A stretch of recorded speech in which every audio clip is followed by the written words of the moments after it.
All right, welcome to Speak For Yourself, the most fearless show in sports. I'm Jason Whitlock.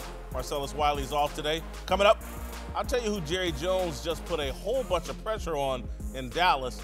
But we start today with the NFL draft. All right, years ago, long before Reggie Bush wore diapers, there was a cereal commercial featuring a boy named Mikey. He hated everything, except Life cereal. You try it. I'm not gonna try it. Let's get Mikey. He hates everything. I've been called the Mikey of sports journalism. It's not true. Like Mikey, I'm just finicky.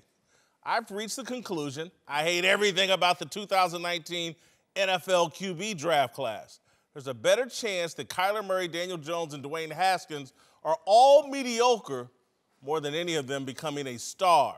They're all reaches. Murray isn't tall enough to ride the big roller coasters at Six Flags theme park.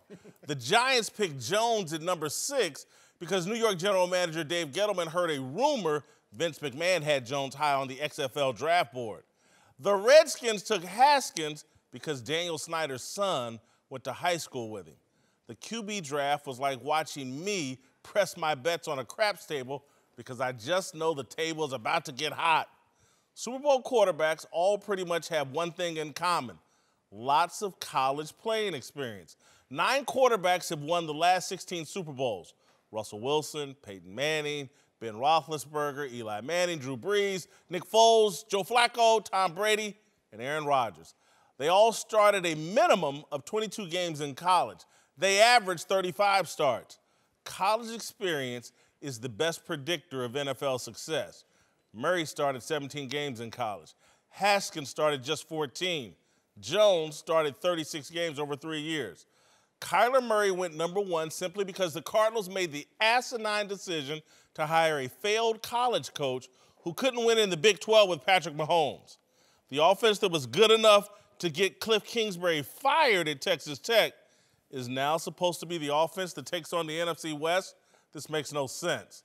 I'm not going to pretend that I watched a lot of Duke football. I don't know much about Daniel Jones. But I've never seen this kind of consensus among draftniks about a single player. Todd McShay swears Jones is a mobile Brock Osweiler. And I've yet to see anyone viciously attack McShay for the opinion. Gettleman won't even do it. Remember when former Colts general manager Bill Tobin lit into Mel Kiper after Kiper blasted the Colts for passing on Heath Schuler and Trent Dilfer? Who the hell is Mel Kiper? Tobin said. Gettleman won't defend his selection of Jones. Why should I?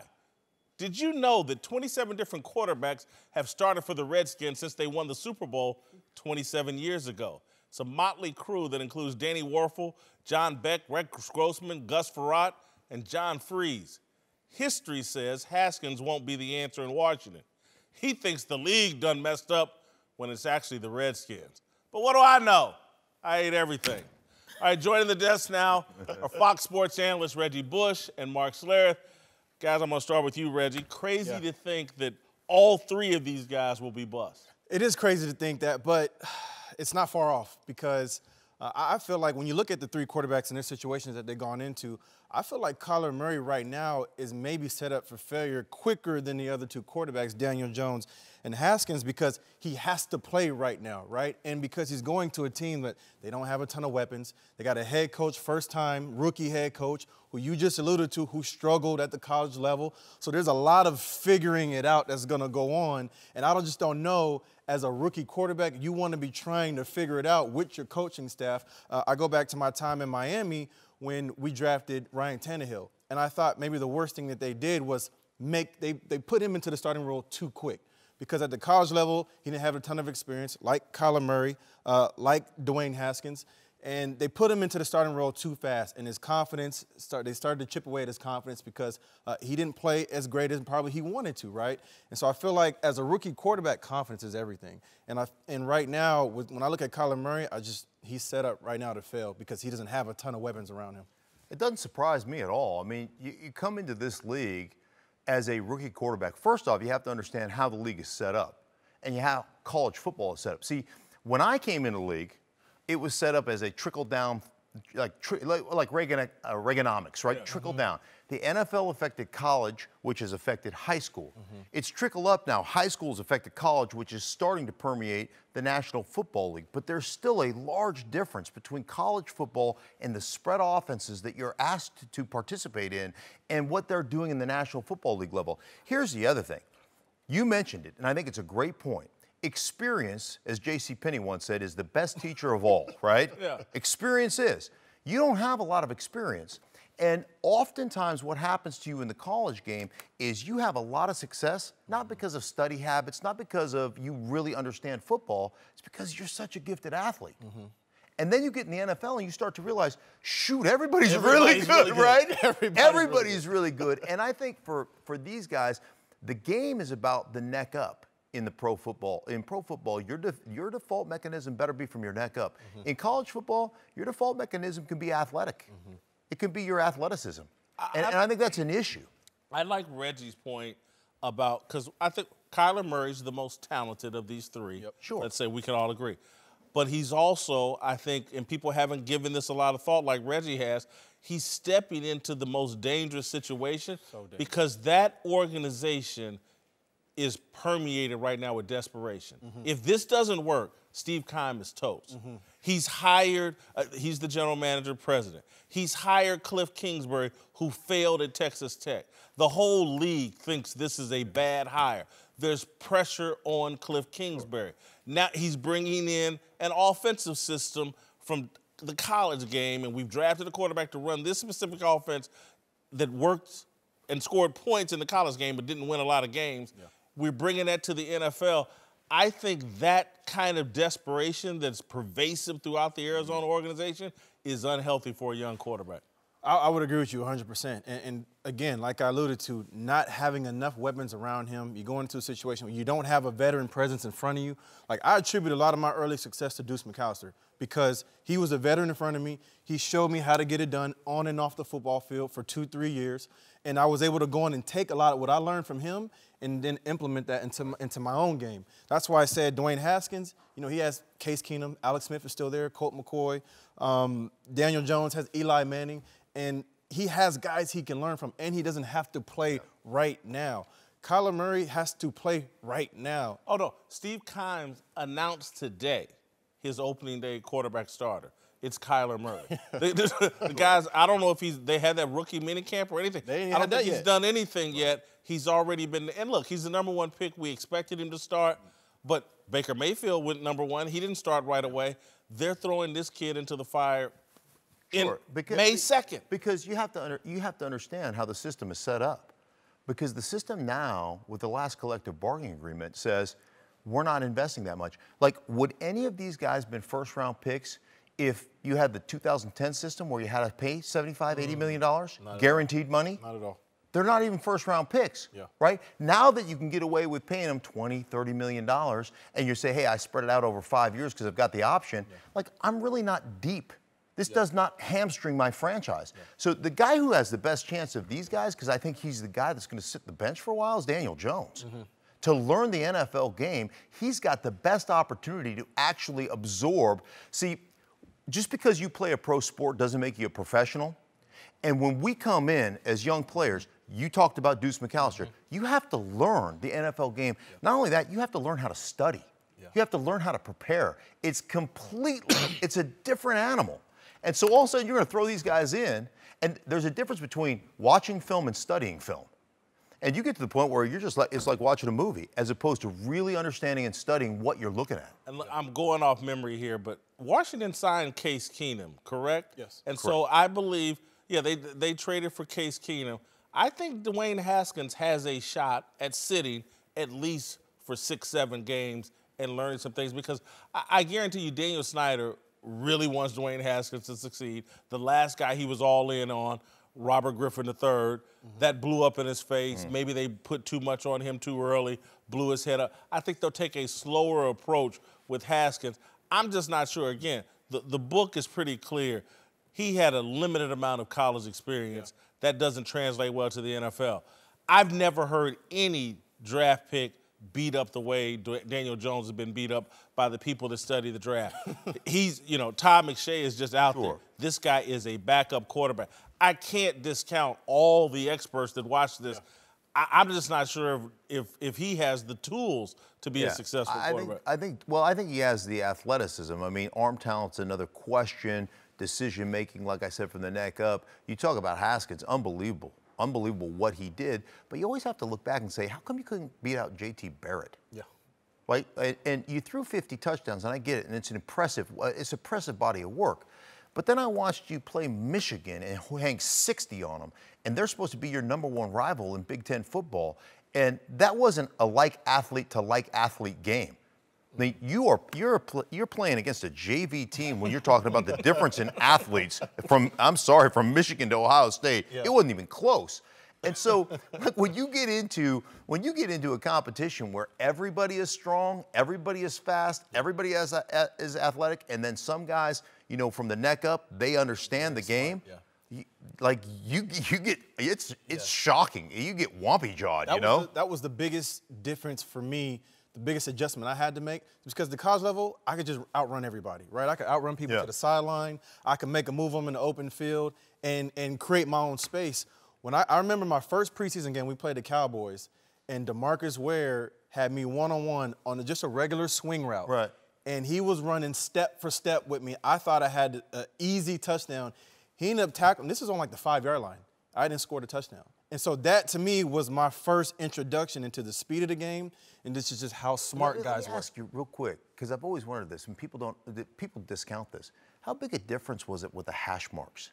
So that you could get that width and you could beat people to the edge and stuff. It's a completely different game. Yeah, it's a completely different game, and I think you alluded to it as well. Everybody in NFL is smart. I mean, everybody's fast, big, strong, so you're not going to get away with just overpowering people or outrunning people. It's in the head, the mental side of it where guys really. Yes, and I think for quarterbacks, it's not just they're all big, fast, and strong. They're more assignment sound because they're not studying basket weaving in their spare time.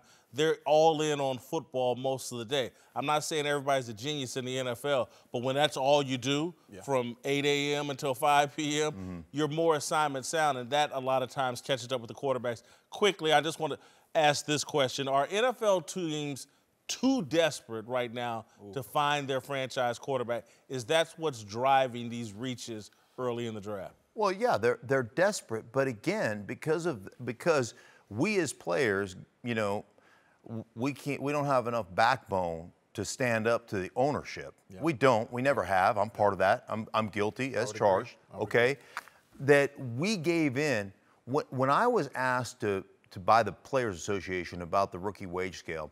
I said to them, "You guys are crazy if you sign into this." And they said, "Why?" Because we don't like giving all this money to rookies, and then those rookies, you know, don't perform, and so that was their theory. And I go, if you think whatever money you save on rookies is going to be passed to the veterans, you guys are stupid. It's like this bar I used to hang out at, Chilkoot Charlie's in Anchorage, Alaska. Their motto was, where we cheat the other guy and pass the savings on to you, right? Like, if you think the owners are going to save millions of dollars on a rookie wage scale and disperse it like, you know, good fairies to the rest of the players, you're stupid. But we signed it, and now you can draft a quarterback in the first round. You can chase a quarterback. You can overdraft a guy, and you're like, it really doesn't hamstring our franchise like it did when you took a Sam Bradford and had to pay him $50 or $60 million, or like. The Rams still it's feeling different, that one. right? It's different. It is different, and I agree with you 100% that I think teams are too desperate to try to find their franchise quarterbacks right now. Time now for a big story. Let's move to Dallas, where Jerry Jones is raising expectations, saying there's no reason the Cowboys shouldn't be better this year than they were last year, especially on offense. With Dak Prescott and Jason Garrett in the last year of their contracts, the pressure is on, especially after Dallas promoted Kellen Moore to offensive coordinator, who some people believe could be the coach in waiting. All right, the question here is, who's under the most pressure from Jerry Jones, Dak Prescott or Jason Garrett? I say it's Jason Garrett just because Kellen Moore has been promoted to offensive coordinator and he may be the head coach in waiting. they've got Jason Garrett's replacement perhaps lined up. They don't have a replacement for Dak. I don't know. Well, I played with Kellen Moore in Detroit, and I'm actually happy to see that he's been making moves and become the offensive coordinator, because I think he has a really bright mind. But I just think Jason Garrett, man, he has to be on the hot seat. But every year it feels like we say this, and every year he somehow keeps his job. And I'll say this: Jerry Jones is one of the most loyal owners in the NFL, because he is stuck by Jason Garrett's side through hell and high water. And it seems like every year when we're sitting here talking about this, that Jason Garrett somehow they make it to the they squeak into the playoffs, or something happens throughout that season where he keeps his job. And so it's going to be interesting to see how it plays out this year, because I also believe that Dak Prescott as well is maybe a little bit on a hot seat, because they played well last year, right? But he was the second most sacked quarterback in the NFL. He got saved throughout that season by his defense. They had a really good defense last year. The game against the Rams in the playoffs, he had a really good game. He was 20 for 32, 266 yards, a touchdown. That's a really good game for him, and they still lost the game, right? And they had a great defense and a really good run game. And usually that's the formula when you get to the playoffs to winning. Who's under the most pressure? I think it's Jason Garrett. I think it's Dak Prescott. I mean, Jason Garrett has always been like he's the de facto coach because Jerry Jones is coaching this team. Like you know what I mean? He's a marionette. Like he's just got his puppet, right? So I look at Dak Prescott. I mean, you're playing for another contract. You're playing for a big contract. You've seen the money that's out there, $35 million a year to Russell Wilson. You have got to produce. And I like Dak Prescott as a player. I really do. Some of those sacks that you mentioned are Dak Prescott-induced sacks because you hold the ball too long. You're not quite 100% sure in some cases. But look at this. Jerry Jones came out yesterday, I guess, and said, hey, man, I fully expect us to be better than we were last year. There is strength up the middle. You look at the way they're built. You talked about their defense, and their defense is outstanding. I think the best two young linebackers in football on their defense. You've got a great pass rusher, a good secondary. Strength up the middle. They're getting Travis Frederick back from his illness. He'll be great for them. He's a great player. They're getting Witten back to be the security blanket that Dak Prescott needs. They went and got a slot receiver in Randall Cobb, who to me he may not be the most dynamic guy. He's smart, and that guy can play inside. He can play outside. He can play in the backfield. He gives them another element to take pressure off the outside. To me, Dak Prescott, this is your prove-it year. You have got a football team that should win the NFC East and should compete deep into the playoffs. That's on you. But let me ask you this question. Do you think that Dak kind of affords them to be able to pay other people, right? Because he's not going to demand a super big contract, so they don't have to push a lot of money into that position. They can kind of spread it out more. If they're proactive, if they came to him right now and said, hey, man, we're going to take care of you. Right. We're going to take care of you, and we're going to pay you what like 20, because he still has probably, 2 years left? He's got this year in the fifth-year option. So if you came to him early and you were proactive, which would be the smart thing to do, you could probably lock him up. I don't think that would be the smart thing. I let him play this year, and if it doesn't go well, based off what Witten, Randall Cobb, Amari Cooper, Frederick back on the offensive line, anchoring the offensive line, if it doesn't go well this year, I draft a rookie quarterback and start the cycle all over again. I try to win the following year with all my pieces with a rookie quarterback. Jerry Jones, to me, is saying 12 wins minimum here, guys. We won 10 last year without all the perfect pieces. I've given you the perfect pieces. We've got a creative offensive coordinator. We think in Kellen Moore. We think he's our Sean McVay. I brought Jason Witten back, saved him from being a bomb on TV. We have a deep threat, a guy that can stretch the field, and Amari Cooper, and we got a slot receiver. Dak, deliver.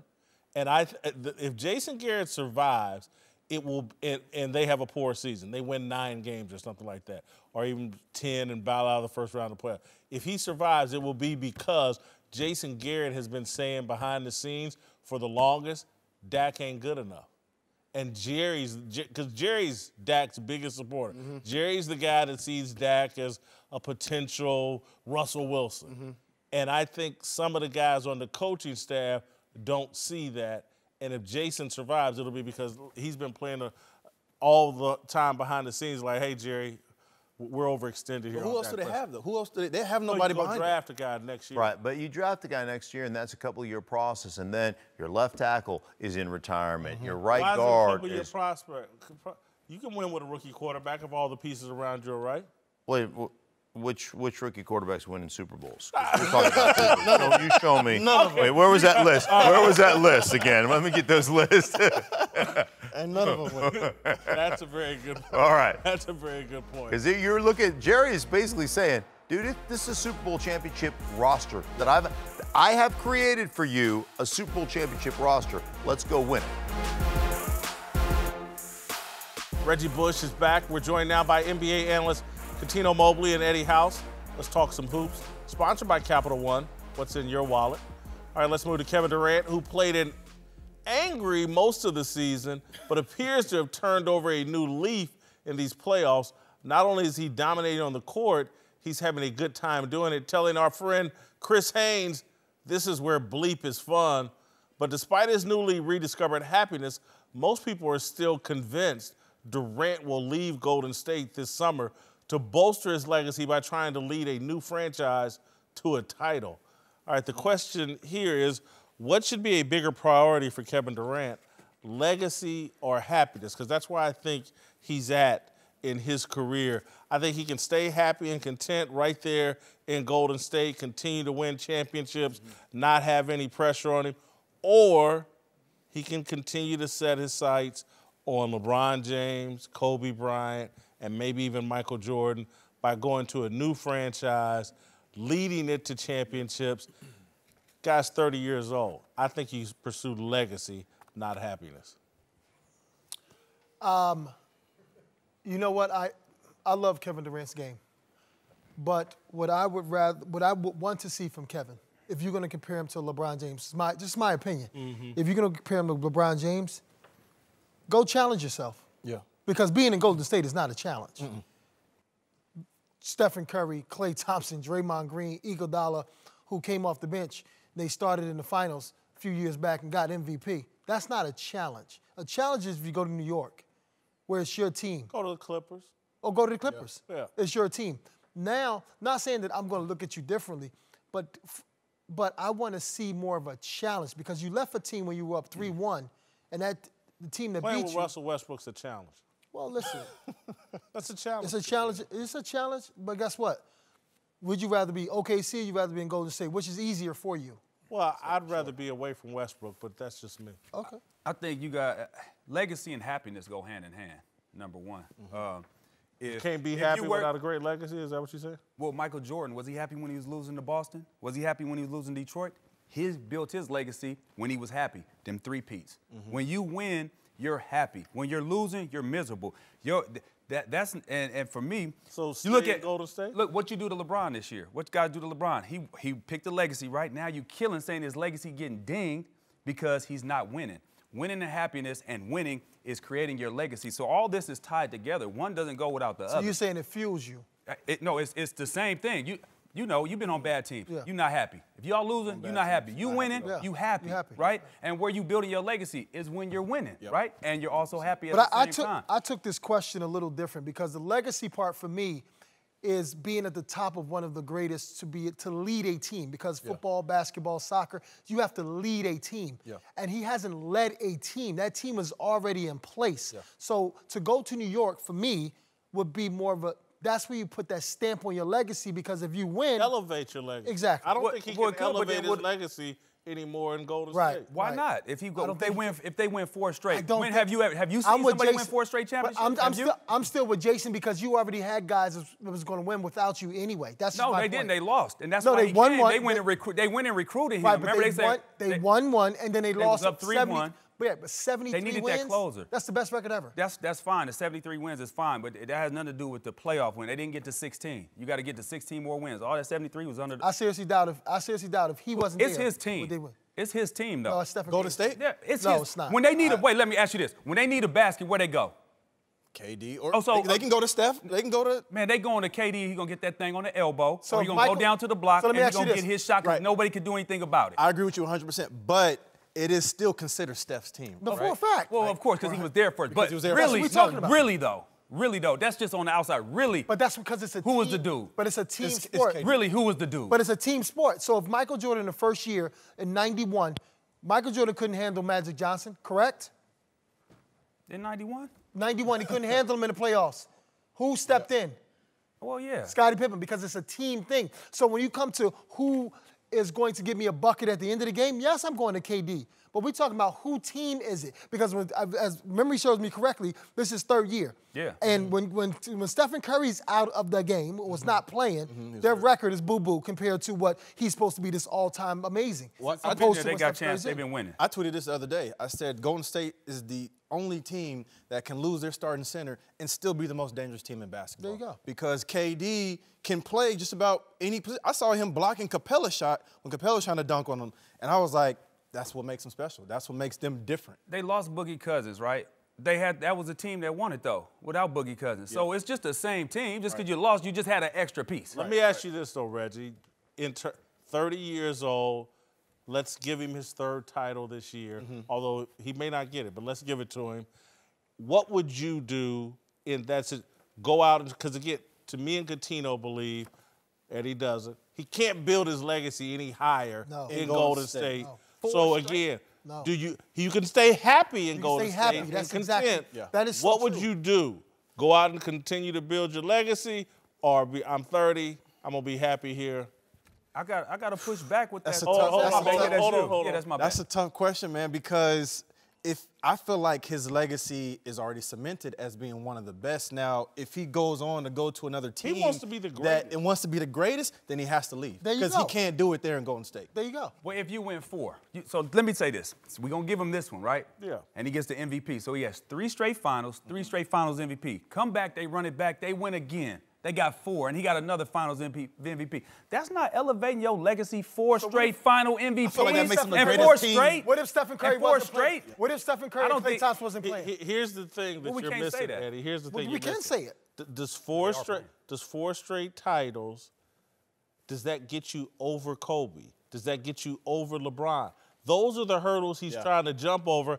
I don't even know if 5 can do it in Golden State. Y'all putting it on the fact that it's about rings. At the end of the day, it's about rings. When they say who's the greatest of all time, what's the argument? They don't say Bill Russell. No, they say they don't say Bill Russell. They don't say He Bill got Russell. more titles. They don't say Bill Russell. But Bill That's Russell who ain't the got the only one most. with 11. No, he ain't the only one with 11. That's maybe the top. They don't say What you Kareem mean? Abdul-Jabbar. No, they don't. He's They not say even Michael up there. Jordan. They say Michael Jordan. He's 6 and Kareem 0. got Why? 6 Michael rings. Jordan Why do they is say 6 Michael? and 0. Why do they say Michael? Why do do they say Michael? Because Michael was just the best player, period. It Well, if didn't you're the matter. best player, period, Scottie Pippen don't need to. Look, and he Scottie went Pippen 6 and don't 0. need to guard Magic Johnson. You need to guard Magic Johnson for those next. You can't talk about he didn't play no defense. He's defense Not player saying of the year, that. Not though. saying No, that. But he you, was a killer. not saying that. All But you defense are teams like for Karl years. Malone was. If Karl Malone's make those foul shots in '97 and '98, then it won't. The whole story and the circumstances will be totally different for the Chicago Bulls. Karl Malone choked on his foul shots. That's And what happened. would that hurt his legacy? Jordan's legacy? What do you mean hurt it? That I mean, would it have dinked his legacy, right? everybody- Regardless with the Scottie everybody Pippen from on his team, Skip you would have Bayless to dinked everybody else in always his saying armor, the right? 6-0 thing. Because that's what it comes down You're to. sitting here trying to tell me 4 titles get you over Kobe, get you over LeBron. It doesn't. No. It has to start pushing the needle over LeBron, though. Pushing the needle, I said it over. has to. have. No, it It doesn't. has to. No, it Looking doesn't. at you have to. Let me ask this team you question. have, Eddie? If LeBron stays in Miami, right, and they continue to win, does that cement his legacy, or the fact that he went to Cleveland and then did it on his own? That's a great He point. elevated. That's a He great point. elevated by going to That's- Elevated and by that's what going, you should by do. going to But look Cleveland. at though, that's also a gamble. Kevin Durant is not the same. You guys just asking him to do what LeBron did. You can't take Kevin Durant and put him on that Cleveland team and Cleveland go to the finals and win a championship. why LeBron James LeBron is a James is the different best. player. He's That's a not different what type we're of player. talking I know. about, though. What we're talking about, what we're asking him to do is, which got to give LeBron credit. Hey, I accomplished some things in Miami. I'm going to challenge myself again and do something no one thinks I can do. And so that's all we're not asking him to go to Cleveland and do what LeBron did. We're asking him, like, at age 30, are you willing to challenge yourself again, take on a whole new challenge? It looks pretty easy what y'all doing in Golden State.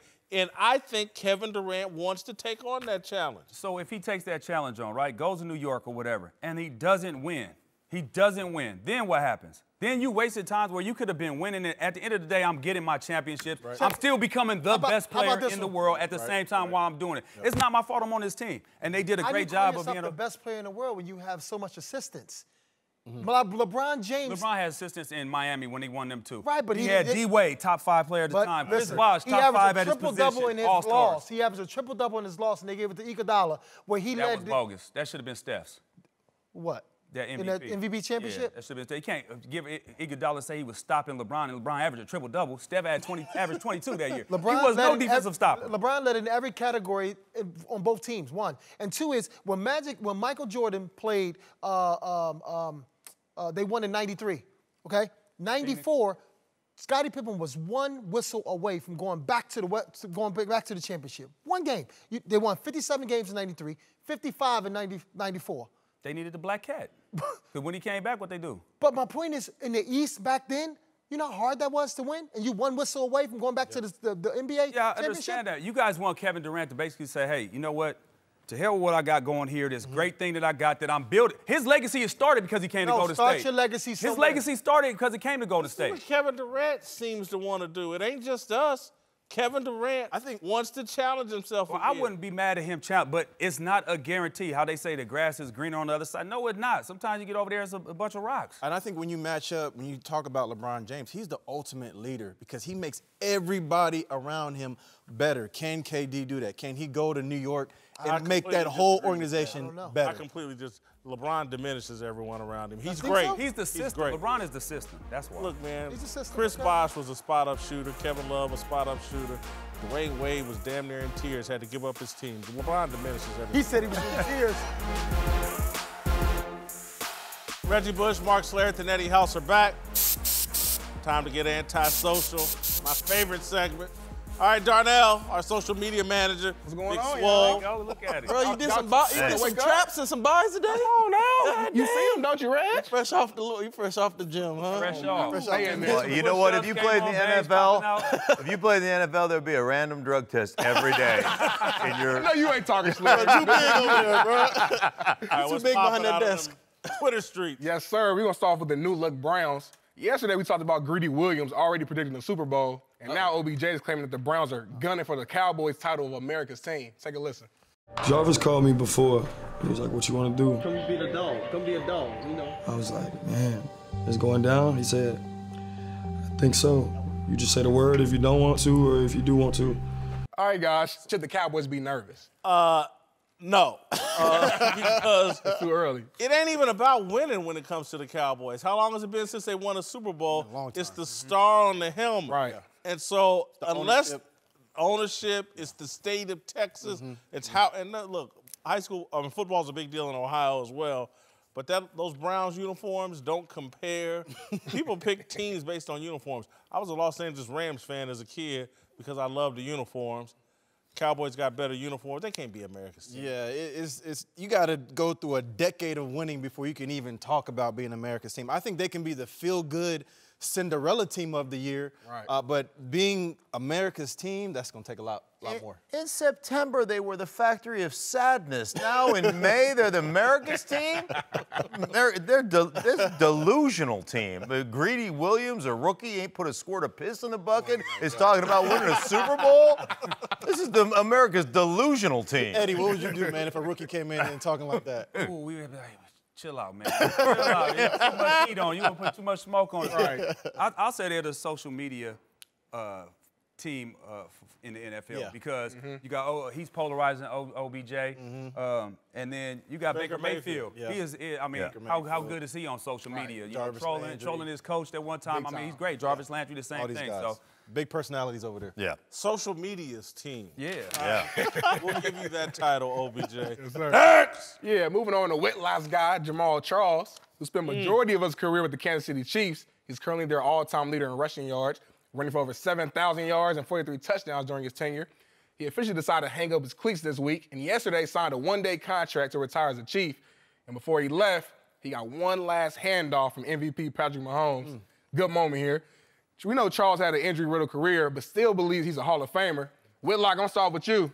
Is it crazy to think Jamal Charles is a Hall of Famer? Why y'all putting me on the spot? That's your guy. I know. And I got to be honest, though. Speak for yourself. This ain't Terrell Davis. Where the Super Bowl rings at, Jamal?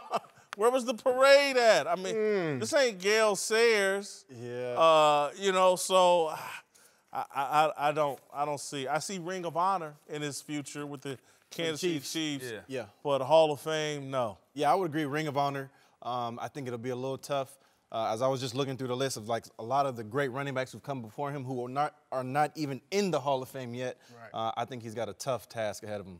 Yeah, I mean, 7,500 plus yards rushing, 2,500 plus yards receiving. I think just based on stats, and a lot of the voters, you have to understand, are going to look at stats and stats only. Yep. That's not strong enough. Now, I would tell you this, as a guy who studies a lot of film, that's one of the baddest mothers I've ever watched play. He's one of the most complete football players I ever watched play. So from that standpoint, is he a Hall of Famer in my mind? Yeah. But the longevity aspect of it, lack of Super Bowl championships, and the lack of total production is going to keep him out in the voters' mind. Yeah, no Super Bowls, doesn't have 10,000 yards rushing. I think he's not even in the top 20, so there's no way you could be a Hall of Famer not in the top 20. Next! All right, y'all, let's hit the hardwood. Yesterday was the 21-year anniversary of Spike Lee's famous movie, He Got Game, starring Ray Allen, a.k.a. Jesus Shuttlesworth, and Denzel Washington. Just a little FYI, my guy Kobe was supposed to take the role, but he was a little too busy training that summer. That's why he's the Shoulda, greatest. coulda, woulda. That's why he's the greatest. But anyways, this movie is considered to be one of the best sports films of all time. So, in your guys' opinion, what sports movie is the GOAT? Ooh, I got to go with Any Given Sunday. That's my game, probably because I'm a football player. But Any Given Sunday, man, that was like, when I watched that movie, I was like, this is football. Like, this is football right here. I'm going dodgeball. You can dodge a wrench, you can dodge a ball. I tell you, White Goodman, are you kidding me? Globo Gym, we're better than you, and we know it. That's like my motto, man. I love that movie. I like that. That's a good call, Eddie. I got to go, I had to go with my sport as well. White man can't jump. Ooh, I mean, it's just, I mean, come on, trash talking, hoop, Rosie Perez back in the day. I was like, ooh, okay. Yeah. You know what I mean? I had that one scene where I was like, okay, pause. Rewind. Bruh, I love that movie. All right, I'm going to show my age. Man. Y'all may not, Mark knows the movie, Brian's Song. About Gale Sayers and Brian Piccolo. I can't even watch it. It's a true story. Oh, maybe. You've never seen Brian Songs, Reggie? Oh. It's a hell of a movie. It's Makes a you wonderful. cry. Oh yeah, you cry like a baby. It's a true story. Gale Sayers' teammate was Brian Piccolo in their primes. Brian Piccolo dies of cancer. This was back when Hollywood and the media used to actually try to promote understanding and good relationships between black and white people. It was made in that vein. Now all the movies in Hollywood try to have us at each other's throats. Brian's Song's a great movie. That's a great one. Speaking of football movies, I've got an honorable mention. All the Right Moves with Tom Cruise. Oh, high school football. And Pipe. Yeah. Remember that? That was a great movie. You got a movie Y'all right dating now? yourselves up here. Yeah. I ain't seen that one either. We over here like, For me, it had to be Remember the Titans. Great movie. Oh, that's a great that'll make you cry, too. Bringing people together. Yeah. One of the best movies of all time. All right, next. All right, let's keep it on the hardwood, where Carmelo Anthony has entertained the idea of going back to the Knicks. The 10-time All-Star spent 6 seasons in New York and didn't seem to rule out a return when he was asked about the potential of his former team signing Warrior superstar Kevin Durant this summer. Guys, does Melo sound desperate here? Man, bring Hoodie Melo back, man. Bring him back? I need Hoodie Melo back in the league, man. I'm a big Carmelo fan. Known him for a while, known his wife for a while. I think the world of him, man. I would love to see him back on a team that has good pieces around him, too. Right. Myself, I would love to see him back, too, because what it said doesn't sound desperate. What it sounds like to me, he Thirsty. loves and misses the game. And I know that feeling. Like, when you first out, you watching these guys in the playoffs, you love and miss the game, man, and that's all I hear from him. Come on, Whit. Don't do him like that. What's that? He out in the desert, man, just looking for some water. Extra thirsty? Thirsty, man. Thirsty. Yeah. I've been this thirsty, though. Ever check my DMs late at night? I've been this thirsty. Well, over there, you got That's a why I gallon can of water, see huh? You know, like, I'm not gonna hate on a guy for wanting to get back in. Yep. I think there comes a time in your life too when you start to look at things differently, as opposed to being a star, saying, man, I want to have a taste of being a guy that helps my team do whatever I can to win a championship. And I don't know that you can do it at yeah, well, it's not. And you probably can't do that at the Knicks, right? Yeah. So, yeah. He just wants to check. All right, time for Darnell's question of the day. Take it away. All right, guys, so apparently Joe Theismann gave Dwayne Haskins the green light to wear his number 7 for the Redskins. Been a huge deal over social media. So I want to ask you guys, why do jersey numbers matter so much to athletes? That's the swag, man. You want to keep the same number that you had. Huh? Why? Because, I mean, if you killed it in that number, then you want to keep it. Like when I got into the NFL, I tried to go after number 5. I tried to challenge the NFL and try to keep number 5. I don't understand. The bigger question is, why is the NFL so controlling over jersey numbers? Like, why do running backs have to wear 20s and 30s? Some of them numbers. You still mad about something? I am mad about it. I wanted to wear number 5. That was my number 2. I wanted to wear number 5, and they didn't let me. I just don't understand. Like, it's football. We know everybody who's in this supposed to be in their positions. The number isn't going to confuse anybody. They do it in college. They do it in high school. Why can't we do it in the NFL? Because they don't want you to do it. They want to keep the thumb on you. Here's what I don't understand. Why did Dwayne Haskins need to get the papal blessing of Joe Theismann, who hasn't played there since '85? That's what I like. Number retired. No, it's not retired. It's not retired. That don't make no sense. Yeah. Come on. Asking somebody, I could get the number, and I got to ask him. Stop it. Don't knock it off. I just don't see. Is a 20? Is that a heavier jersey than a 5? No, it's not. For me, I had significance for I like number 5. I was born in May, the 5th month, 14, 1, 4, 5, a bunch of stuff. At 78, 15 divided by 3 is 5. Oh, I had a bunch of 5 people in my family, so I was like, 5 is my number, right? And I was rocking with it. So a lot of people have, it means something. That number really means something to him. Coutinho was telling us in the green room he was drafted 41st. And he just put 4 and 1 together to create 5 because he felt like he was better than everybody else. But that was the significance for him to take that number. Did you ever have to pay for a jersey number? No, I just couldn't get them. Like my OGs, like the older state, like my last year in Miami, I wanted to get 5. I wore 5 my first stint there, and Juwan Howard had it, so I had to flip it and go to 55. Yeah, So for me, I was a 10th rounder out of Idaho. They handed me 69. That's what I wore. They didn't make. I just wanted a suit, man. You guys are. You're a first rounder. Yeah, like you were gonna get a suit. I was just begging for a suit. Just give me one suit, man. If Gronk had known it was that easy to get number 69, he would have. Tino Mobley and Eddie House are back.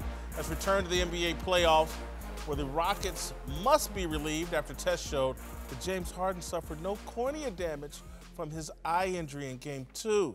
Harden and Houston will try to battle their way back into the series in Game 3 on Saturday, but health might not actually be the reigning MVP's biggest issue, with his playoff numbers falling long before Draymond Green poked him in the eye. Over the last 3 years, under Mike D'Antoni, Harden has struggled to replicate his regular season dominance, with his scoring, shooting, and assists all taking a big dip once he reaches the playoffs. Look, I think James Harden, I heard Cowherd say this earlier, and I agree with him. I have a little different point. James Harden and Russell Westbrook play so much harder than everybody else during the regular season that when it comes to the postseason and everybody's playing hard, they take a little dip. And James Harden's a guy, much respect, plays all 82, likes to get his points, likes to get his bucket. But when it comes to playoff basketball, and Kevin Durant talked about this yesterday with Chris Haynes, when people are game planning for you and they have a specific game plan for you over the course of 2 weeks, it's a different brand of basketball. And there are some guys, Kevin Durant, LeBron James, that elevate during the playoffs, and there are other guys that tread water or take a step back, and I think James Harden's one of those guys. I agree with you. I've always was saying that, like the workload that he carried this year just to get them back into the playoff picture, is it sustainable? That's what I was wondering. And when it comes to the playoffs, yeah, they're game planning for you, but Coutinho, when you're a jump shooter, right? When your jumper is off, it's because your legs went. When you don't have any legs, you fatigue, that's the first thing to go is your jump shot. And it's proof right here with his three-point shot in the playoffs. Over 40% only one time from three. He's been under 30 3 times. I mean, that's unacceptable. That's a direct reflection of fatigue in the legs. That's what goes. And also game planning. So when you have guys game planning for you and you don't have the same energy that you would have in the middle of the season, you're going to see the effects of that in your jump shot. And I think his game is built for the playoffs. I think more so what he has to do is understand where to get his shots, how to get him shots. The regular season is totally different from the playoffs. You gotta constantly adjust, and that's what the playoffs is about, adjustments, game to game, quarter to quarter, and he has to make those adjustments. And right now, I don't see him making those. Well, you know, I said this a few years back also, and I tried to speak to James about just more so, you know how I play, like kind of 15 feet, and then Kobe, myself, we're more post-up guards. And it kind of, what it does is not only does it helps you rest, but it takes the defender's legs away from them, so when it's time for them to play on offense, they're not as efficient.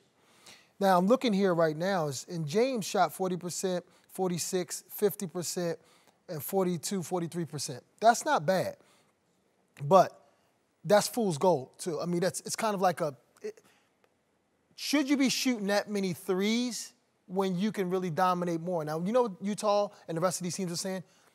I'm going to let you get yours. I'm going to make it tough for you, but I'm not letting nobody else eat. In the playoffs, we're not talking about regular season, the playoffs, because from studying tapes to doing all these different things, they're saying, okay, we're going to do the probability. I'm going to let James do this, and we're just going to contest. Or I'm not going to let P.J. Tucker. I'm not going to let Eric Gordon. I'm not going to let Capella. I'm not going to let this guy, that guy beat us. I'm just going to let James do his thing, and he's going to wear out. And during the regular season, they were 14th in the West. Yeah, he went on that run. He went on that run. He was back up to 4th place. That takes a lot out of you. So now you're talking about the playoffs where that team gets the key on you for 7 straight games. That's really hard to do. Does James Harden's play elevate the players around him? I know it leads to wins because he did take them on that run during the regular season, and he has a little system that works, he and D'Antoni, that works for wins. But when it comes down to a 7-game series against top-flight opponents, does it bring out the best in his peers and his teammates? Because, again, it's one thing to stand on the side and watch this dude work in the regular season, but when mom and them's watching and the cousins and everybody's watching, it's the playoffs, your boys are watching, everybody wants to be more a part of it, I think, than James allows. But you have to do your job. So you know what you were brought there for. You know James is the guy. So if you're supposed to stand in the corner, don't complain now because the regular season you was eating in the corner and wasn't tripping. But now because it's the playoffs, all of a sudden you got to switch and say, hey, I need to get more shots because people know that's not the case. You should just do your job. And over the last 5 years, he's elevated his assists. So he has been getting guys going. And that's the reason why I think they've been championship contenders, is because he has got other guys involved. Before, it was just strictly him, and if he was cold, it was all bad for him. Now he has other guys that are involved in the game. I think, actually, D'Antoni can do a better job getting those role players involved early in the game. He's just constantly James and Chris the whole time. You got to get PJ some easy things. But I don't think, this is the thing, and you make a great point, both of you, but I don't think, see, and Eddie, you can attest to this. If James has an A, a B, a C, and a D. If you cut off A, he's going to do B. He's going to do C, he's going to do D. Everybody don't have that. So even if the P.J. Tuckers of the world or Clint Capellas of the world, whoever it is, when you cut off their A, they don't have a B. So that's what, in the playoffs, you have to have a B, a C, and a D. Trevor Ariza, Mabute, whatever. Yeah, Mabute. Yeah, that was hard for them, losing those guys. Because even though Trevor's not really an off-the-dribble guy, he still penetrated and did different things. And I think that's what helped them last year. Now, you have guys this year where only thing they do is shoot the ball. They're not really getting to the free throw line. They're not really creating for everybody else. They're just waiting for James to do something, and the other teams are keying in on it. We talked yesterday, and we got to be quick, but Kendrick Perkins made the point that Houston's getting punked in this series. The intangibles, they're not rebounding well. The Golden State is imposing as well. Golden State's really not playing that well. That's the other thing about— That's Mike D'Antoni's teams. That's D'Antoni more than That's James Harden. D'Antoni. I play with Mike, and that's the thing. He's going to focus more on offense than defense, and he doesn't like confrontation. So his teams are usually a reflection of your head coaches, and he doesn't like confrontation. I just think the thing with Houston is they're pointing too many fingers right now. They're getting caught up in everything else, and I think they psyched themselves out game 2. I think they were so worried about the referees, and then they found out Scott Foster was going to be the referee on the crew. So they automatically went there like, oh, we about to get the bad end of the stick, the short end of the stick. It's going to be all bad for us. They manifested that. And once they thought that, they just left themselves to have any kind of excuse for anything. Eddie, in the next segment, I want to get into something Coutinho said. Coutinho compared himself to Kobe Bryant. I just want you and I to have a moment to talk about that and see if there's any truth to that. Okay. You compared yourself to Kobe Bryant. But we'll get into it to the next segment, Coutinho. I compare myself to Kobe. Before we go, I'd like to say a word or two about the woke media's fraudulent concern about being on the right side of history. Coutinho, you got to take a joke. It was this alleged concern that made Colin Kaepernick the absolute darling of the sports media for 3 years. The woke anointed Kaepernick the modern Muhammad Ali and proclaimed history would frown on those of us who recognize Cap's national anthem gimmick as an identity crisis, shakedown scheme, and tantrum. The media do not care about history. We care about clicks and the appearance of moral superiority. If we cared about history's judgment at all, we would be railing against our government for using the FBI to enforce NCAA amateurism rules. Grown men with families are being sentenced to jail as a result of the federal publicity stunt known as the Adidas trial. Christian Dawkins, Merle Code, and James Gatto have already been convicted and sentenced for defrauding universities by funneling money to the families of prominent players. And this week, the sports media clutched its pearls because a wiretap caught Dawkins alleging that Arizona coach Sean Miller paid star center DeAndre Ayton $10,000 a month. Oh, the horror. Sean Miller allegedly shared his wealth with a kid who helped him earn it. You'd think Miller would be a hero. Instead, the right side of history media are calling for Arizona to fire Miller. Yahoo Sports' Pete Thamel asked yesterday, how much longer can Arizona employ Miller? Why are we not asking how much longer is our government going to allow college presidents, they're the liberal elites in control of the NCAA system, to run an exploitation system that was analogized to slavery by its modern-day architect, Walter Byers? Here's what Byers, the former president of the NCAA and a white conservative from Kansas, wrote in his 1997 memoir. Today, the NCAA's President's Commission is preoccupied with tightening a few loose bolts in a worn machine, firmly committed to the neo-plantation belief that the enormous proceeds from college games belong to the overseers/administrators and supervisors/coaches. The plantation workers performing in the arena may only receive those benefits authorized by the overseers. The history has been written on amateurism. It's a sham. It was created in the 19th century to shield the elite from competing against people who had to work for a living. It's not an opinion, that's a fact. It takes no courage and accomplishes nothing for the media to defend Colin Kaepernick's right to throw a tantrum during the national anthem. Just push out an I'm with Cap hashtag, throw on a 7 jersey or a quality t-shirt, and you fought the power. Standing against an exploitative amateurism system controlled by academic elites who are sitting silently as our government jails objectors requires a bit more substance. The right side of history on amateurism might require you to publicly defend the men and women bold enough to play the players who generate all the cash. All right, welcome back. Marcellus Wiley's off today. Coutinho, Mobley, and Eddie House are back.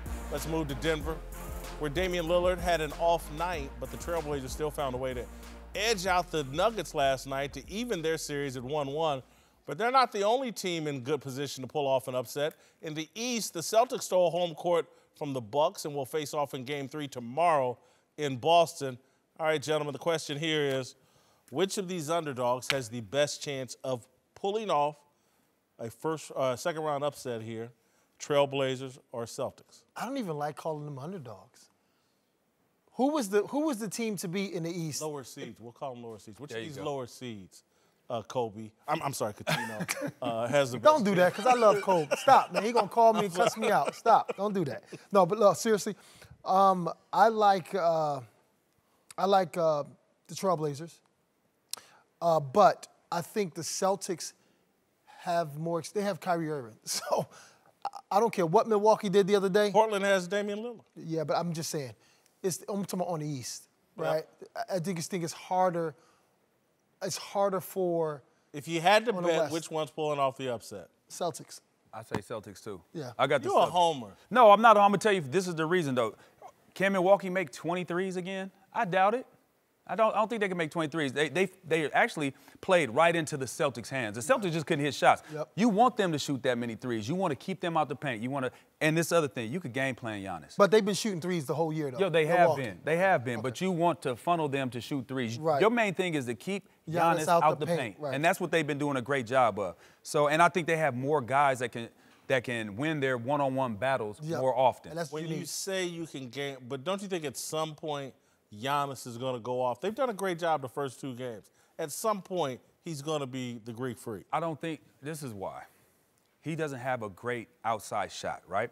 As big as he is, how great of a season he had, if you see what Al Horford do, you put size on him and then you pack it in. You make him become a decision maker when he gets around the rim. Indecision, do I pass? That's all you're trying to do is give him some looks that he hasn't seen before. Don't let him get anything easy, because all year it's just been easy. We talk about how many dunks he gets. You're placing your bets. I'm going on Celtics defense against him more than the Milwaukee Bucks are going to shoot and make 23s. Thank you. That's what I'm going on. I'm going to Celtics defense. I would go with Portland, because I think that Damian Lillard, having gotten this victory last night with just having an average 14-point game, I think Damian Lillard is going to be the star of this postseason, get his little second-round victory. Again, I don't think they're going to win the Western Conference Finals, but I think Portland's on a roll and the confidence, and I think they got the right opponent. I mean, it's nice. Denver's a nice little story. Jokic is a nice little story. But at the end of the day, I would rather have Dame Lillard than anybody on that court. And that's a good point, but sometimes that's fool's gold, because if Damian Lillard's having a bad game, everybody else is touching the ball. He's not going to try to shoot him out of the game because he plays for a team. Now, if he gets hot, what does that do to everybody else, continuity-wise, opposed to Denver? And that's all they do is pass around to each other and play with each other, right? So I just think, yes, Portland's good, but if Damian Lillard gets 40, I don't know if... Got 39 in the first game and they lost. That's your point. CJ and Dame are the focal point of that, right? So the role players, they're hit and miss. The others are hit and miss. Right. You don't know. They're not going to give you something consistent right now. I look at the Celtics roster, it's more reliable. Their roster from top to bottom is more reliable. I look at the guys that come in off the bench. I trust them more than the guys coming in off the bench for Portland. Plus, they lost Yusuf Nurkic. That hurt them. So now they're shorthanded at the center position, who was a big part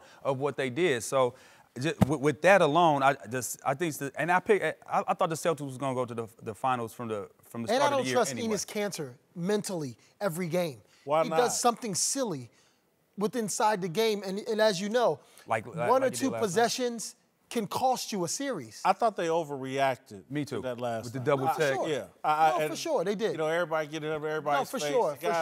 I don't think he did that intentionally. He got pushed first. Yeah. Yeah, but it was Jokic a flop pushing. push. Yeah, he pushed him and then he put extra on it. Yeah, he put extra on it. He put a little bit of mustard on it. He pushed him and then he put extra on it. Yeah. And so you guys think the inconsistency we saw in Boston during the regular season won't rear its head in this postseason, in this series with the Milwaukee Bucks? I don't think so. I think for this reason. You look at how at the beginning of the season you had Gordon Hayward coming back, right? He's trying to find himself, which he looks like himself of late, right?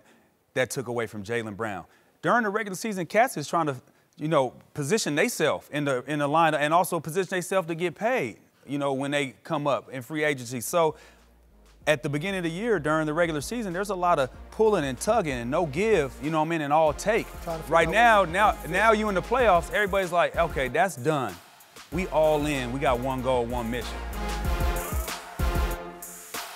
Uncle Jimmy's here. What are your thoughts on the show so far, Uncle Jimmy? Well, first of all, I'd like to say good evening. I want to say welcome to the one and only Mark Celibate. We're glad to have you here, brother. Appreciate that. Mark Slayer. And I would like to say also, brother Usher, can you make sure that Brother Celibate gets that offering plate around here to him? You know, it's very, very seldom we get these fine, white, distinguished gentlemen here, and I know he wants to tithe to the Lord. You got a big dummy of the day. Well, I just want to say we're here at the Good Queen Mother Boutique, Gold Front, check cashing, Church of God in Christ. P.S. We want to tell you, we like that quiet money, Mark. You more than welcome now. You got a big dummy of the day? Yeah. Yeah. It's you. How you gonna sit up here and talk about Jamal Charles ain't no Hall of Famer? All right. You ain't welcome in Kansas City or Gates. How about that? Lord told me to tell you. Come on, let's go. All right, here's a highlight from our discussion earlier about Dwayne Haskins. History says Haskins won't be the answer in Washington. He thinks the league done messed up when it's actually the Redskins. But what do I know? I ate everything. You talk about Haskins, unbelievable. Unbelievable what he did, but you always have to look back and say, how come you couldn't beat out J.T. Barrett? All right, Uncle Jimmy, my big knock on all these young quarterbacks, just not enough playing experience in college. Experience is the best indicator, anyway, of NFL success. Anyway, what's your take? First of all, I'm so happy. I'm so glad that you've been enlightened to come to the realization of the power of age, wisdom, and seasoning. Yeah. And all of these things is crucial for your future success in life. You must understand that. I do understand. You understand that? Yeah. See, right now, I think it's about time that we sit down and look at the fact that Uncle Jimmy we need to start negotiating the fact that Uncle Jimmy getting some playing time in the first half of the game. You know, unlike that not so ready for prime time, inexperienced player you got, the Darnell Smith. Yeah, earlier in the show, you wanna move your segment up. Look, here's all I'm trying to say. I'm trying to figure out how you gonna take a Kyler Murray, a LaDaniel Jones, even a Dwayne Haskins, and now you gonna hold them to a standard you don't even hold your own Darnell Jones to. Darnell Smith. Look at, you get behind in the fourth quarter. Who you call? Who come in the fourth quarter to win the game every time? Last 5 minutes, Uncle Jimmy. Who the people tune in to see? Uncle Jimmy. Let me tell y'all, so let me speak on the power of experience. Yeah. Let me speak to you. Let me tell you something. You speak on my powers of experience. Ask anybody. Ask anybody my powers. Ask them what I do. You know, young girls come up to me all the time and say, ooh, Uncle Jimmy. Uncle Jimmy said the young boys can't do it like you do. They think they know the secret. They think it's my special sauce. You know, it's real, but we know what it is, Mark. It's that crock pot love. That's what it is. It's crock pot love. See, y'all young girls don't know about that crock pot love. See, the crock pot love, so you can get it late at night. So you walk in, you put it down, you put some meat and some onions and carrots, start marinating in the middle of the night. It's called that crock pot love. Y'all don't hear me. Get it early in the morning. Smell real good. Called that crock pot love. Say it with me, Mark. Okay. Called crock pot love. Crock pot love. That's what I'm talking about. See that, nephew? The good book say that you gotta take a rich man to ride through the eye of a camel to get into the eagles, get to the eye of heaven. If he had a bag of money. I'm here to tell you, you find me dead as hell on a camel with a bag of money, with a needle in your eye. Because y'all gonna pay me one way or another. God like what God like, and it's nothing but the truth. Does any of this have anything to do with Dwayne Haskins? Jimmy's on the main line. Tell me what you want. I want you to say something about Dwayne Haskins. Does any of this have to do with Dwayne Haskins? Yes, I'm so glad you did. The Bible say that a fool and his money shall soon depart. Depart with my money, fool. Tell him what I said, Mark. He said depart with his money. Let me get to my approval rating. Ooh. Dwayne Haskins, I got him at a 56. 18 job performance, 4 all-time greatness, a 19 in character, 15 in authenticity. I didn't like the little comment about the league done messed up. 56 total. Yeah, well, I've got job performance at 20. All-time status, as you can see right there, at 10. He played one season. Right, that's what I'm saying. He only gets a 10 out of 25. Too high. It's too high. Yeah. Character, I'm sure he's I a agree good with kid. you, Okay, yeah, good kid. 20, good kid. Authenticity, I went 15. Like, you showed up to meet with Elway in an Elway jersey. Flattery.